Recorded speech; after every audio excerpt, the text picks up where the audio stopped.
country, we have to ask you to leave the venue. This is free speech if you're still concerned.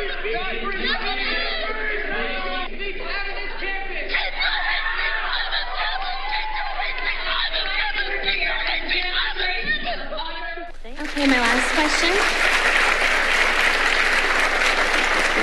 This is probably going to be the most simplest one for you to answer, but what if you're wrong? Well, what if I'm wrong? I mean, anybody could be wrong. We could all be wrong about the flying spaghetti monster and the pink unicorn and the flying teapot. You happen to have been brought up, I would presume, in the Christian faith. You know what it's like not to believe in a particular faith because you're not a Muslim, you're not a Hindu. Why aren't you a Hindu? Because you happen to have been brought up in America, not in India. If you'd been brought up in India, you'd be a Hindu. If you were brought up in Denmark in the time of the Vikings, you'd be believing in Wotan and Thor.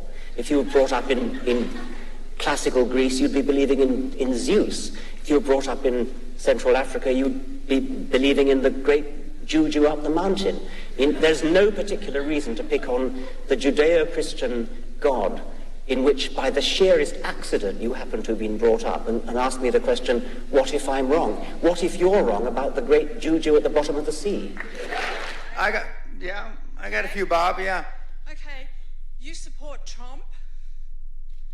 You do? Yep. Okay.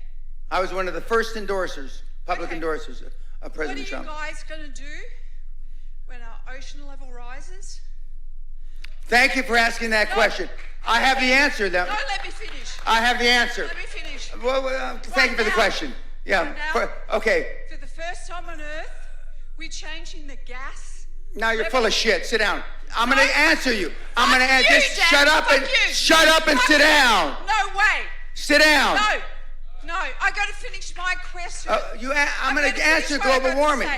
All right, finish the question, then answer. It's changing on Earth, and it's changing to CO2.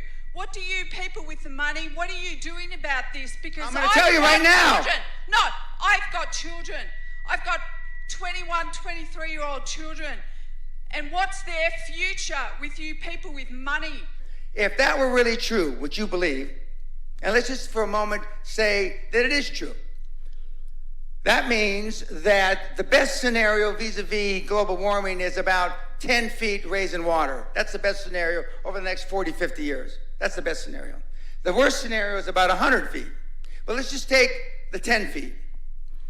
If the water on the planet is going to rise up 10 feet, that means the southern part of the United States is gone. England is gone. Most of Europe is gone. And I can go, most of Central America is gone. Okay, if that's the case, let's just take Florida, for example, which is one of the fastest growing beachfront condominiums on the planet.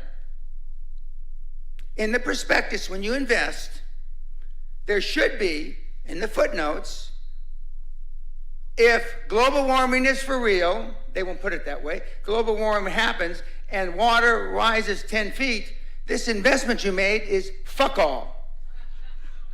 Not one single investment prospectus written since 2000, this century, has alluded to global warming. Not one motherfucker.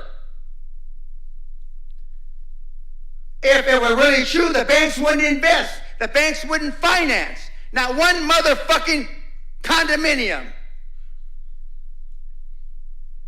So the people that have the money, and I'm jealous of the Vice President, Gore, which Sally and I rode on a plane from South America with a few years ago. I am jealous he came up with a scam before I did. Because the financial institutions, the banks of this world know it's not going to happen. Otherwise, you couldn't get a goddamn loan in London. You know those 30, 40-year mortgages? The world will be over by then.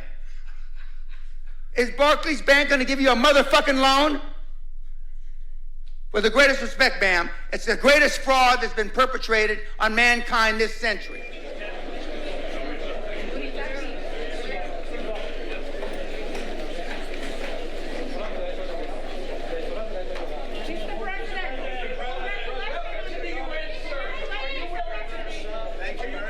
if we want to defeat capitalism, we are going to need a party that will organize working people to fight for the demands that we want and to win socialism. Thank you so much. Quick point of privilege. Quick point of personal privilege. Yes. Guys, first of all, James Jackson, Sacramento, he, him. I just want to say, can we please keep the chatter to a minimum? I'm one of the people who's very, very prone to sensory overload. There's a lot of whispering and chatter going on. It's making it very difficult for me to focus. Please, can we just, I know we're all fresh and ready to go, but can we please just keep the chatter to a minimum? It's affecting my ability to focus. Thank you. Thank you, comrade. Okay, is there a speaker against name, chapter, pronouns? Point of personal privilege. Yes. Please do not use gendered language to address everyone.